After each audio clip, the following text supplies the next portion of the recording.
सुप्रभात प्यारे बच्चों। कार्यपत्रक 89 दिनांक है 22 फरवरी 2021। विषय है हिंदी। हिंदी में बेटा हम कबीर की साखियाँ पढ़ेंगे जो कि हमारी ये पुनरावृत्ति है। कक्षा 9th। पहले बेटा अपना नाम लिखेंगे, फिर अपनी कक्षा अध्यापिका का नाम लिखेंगे। तो कबीर के बारे में हमने पहले भी पढ़ा था। तो इनकी जीवनी इस प्रकार से है। कबीर के जन्म और मृत्यु के बारे में अनेक किंवदंतियाँ प्रचलित हैं। कहा जाता है कि सन 1398 में काशी में उनका जन्म हुआ और सन 1518 के आसपास मगहर में इनका देहांत हो गया।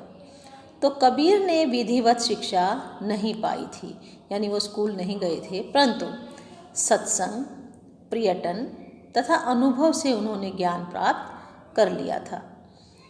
कबीर अत्यंत उदार, निर्भय तथा सद्गृहस्थ संत थे। राम और रहीम की एकता में विश्वास रखने वाले कबीर ने ईश्वर के नाम पर चलने वाले हर तरह के पाखंड, भेदभाव और कर्मकांड का खंडन किया। उन्होंने अपने काव्य में धार्मिक और सामाजिक भेदभाव से मुक्त मनुष्य की कल्पना की।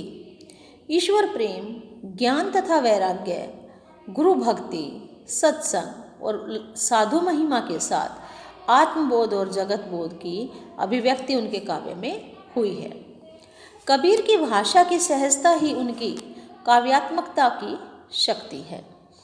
जनभाषा के निकट होने के कारण उनकी काव्य भाषा में दार्शनिक चिंतन को सरल ढंग से व्यक्त करने की ताकत है। तो बेटा ये आपकी थी कबीरदास जी की जीवनी। तो कबीरदास ने साखियाँ लिखी हैं जो इस प्रकार से हैं। मान सरोवर सुभर जल, हंसा केली कराही, मुक्ता फल मुक्ता चुगे, अब उड़ी अनंत न जाही। कि बेटा इसमें हंस का वर्णन किया गया है कि मान सरोवर रूपी तालाब में, यानी जल में क्रीड़ा करते हुए हंस मोती चुग रहे हैं। मान सरोवर में जो हंस हैं वो क्रीड़ा करते हुए मोती चुग रहे हैं। उन्हें इस क्रीड़ा में आनंद आ रहा है। हंसा केली कराहे कि उनको जो वे क्रीड़ा कर रहे हैं तो उन्हें उसमें आनंद आ रहा है।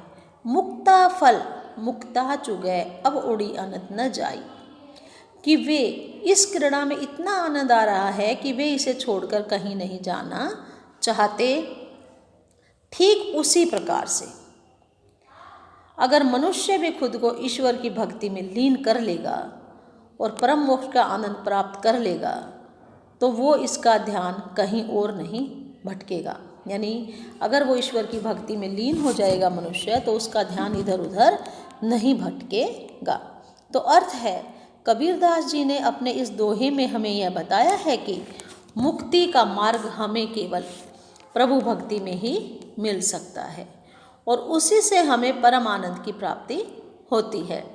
इसी कारण से उन्होंने उपर्युक्त दोहे में हंसों का उदाहरण प्रस्तुत किया है जो मानसरोवर के जल में क्रीड़ा करते हुए मोती चुग रहे हैं। हंस क्या चुग रहे हैं बेटा? मोती चुग रहे हैं। उन्हें इस क्रीड़ा में इतना आनंद आ रहा है कि वे इसे छोड़कर कहीं भी नहीं जाना चाहते।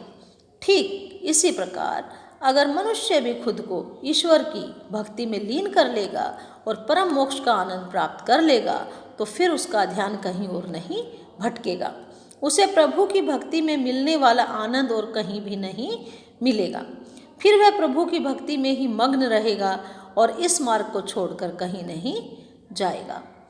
तो इसके बाद बेटा इसके हैं कुछ 3 प्रश्न उत्तर। प्रश्न नंबर 1 है हमारा, मानसरोवर से क्या आशय है? उत्तर है मानसरोवर से कवि का आशय है मन रूपी पवित्र सरोवर जिसमें मनुष्य का स्वच्छ विचार रूपी जल भरा है। प्रश्न नंबर 2 है मनुष्य मोक्ष का आनंद किस प्रकार प्राप्त कर लेगा? उत्तर है मनुष्य ईश्वर भक्ति में लीन होकर मोक्ष का आनंद प्राप्त कर लेगा।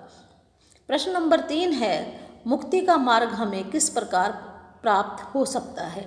उत्तर है, अगर मनुष्य खुद को ईश्वर की भक्ति में लीन करके खुद के अंदर ही ईश्वर की को तलाश करने की कोशिश करेगा तो हमें मुक्ति का मार्ग प्राप्त हो सकता है। तो बेटा ये आपकी वर्कशीट यहीं समाप्त होती है, इसे आप लिख लेना और याद कर